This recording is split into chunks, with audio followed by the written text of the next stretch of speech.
Tonight on GTTV, we're here at the I Am 8-Bit Gallery in Los Angeles, counting down to the 2012 Video Game Awards. Plus, Michael Pachter has 3 big predictions for 2013. Battlefield's going to be bigger next year. Blake Griffin explains what's amazing on the set of his GameFly commercial, and I soak up the fan-fueled culture at the first ever GameTrailers Film Fest. The countdown to the 2012 VGAs has begun, and GTTV starts right now.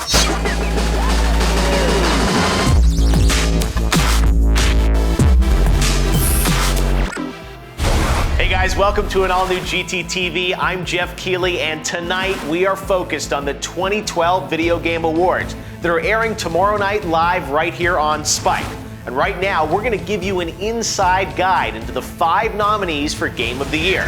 We're starting with Assassin's Creed 3 from Ubisoft Montreal, a game that flies in the face of annual fatigue. An all-new hero, an all-new time period, colonial America, makes for one amazing game.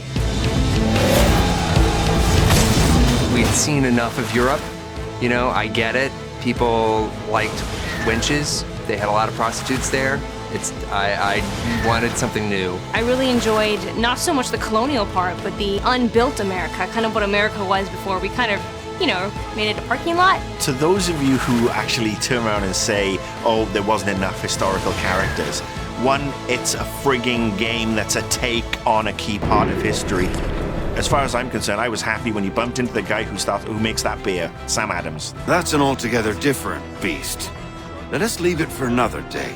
It's like the best part of history class put into a video game. If there's any other reason why this should be nominated for Game of the Year in my book, it's because I enjoyed the naval missions. They successfully put a different game type into the game and made it work. Wow! Now I know how real naval ship commanders feel. This is hard stuff. The one thing that I did like is how Desmond wasn't just a means to an end in Assassin's Creed 3. They worked really hard to integrate Desmond more, to make it feel like you were learning skills in the Connor world that Desmond would be applying in the real world. That wasn't so bad. He actually had missions that he had to go out on, he had to accomplish specific directives, and then when he came back, what used to just be a room with an Animus table in it has turned into its own level, essentially. Whatever's on the other side of that door, it benefits Juno. We need to be careful. Hello, GTTV viewers. I'm Michael Pachter, and here are my top 3 predictions for 2013. First, I think the Wii U is going to cut price during 2013 because I think that once demand is met for the hardcore fans that embrace it in the first 6 months, they're going to see demand drop off quite a bit. So I think you're going to get a price cut, probably $50. So I think that's a good thing. And you need to do a little shopping. Second, not a massive prediction, but I think you're going to get only a console launch from Sony in 2013. I do not think you're going to get a Microsoft launch, and I think that the PS4 is going to be priced at $399. This single device has more processing power than your entire military infrastructure. Third, I think we're going to probably see a decline in unit sales for Call of Duty. Now, the reason I say that is not because I think Call of Duty is a bad franchise, but I think that it peaked at 25 million units a couple of years ago. I think you're getting increasing competition from games like Battlefield. I think Battlefield's going to be bigger next year than it was a year ago. And I think that all encroaches on the shooter category. I think that you're going to get better developed multiplayer for Battlefield, and I think that they're going to steal 1 or 2 million units a share from Call of Duty. That's my top 3 predictions for 2013. I couldn't stop it.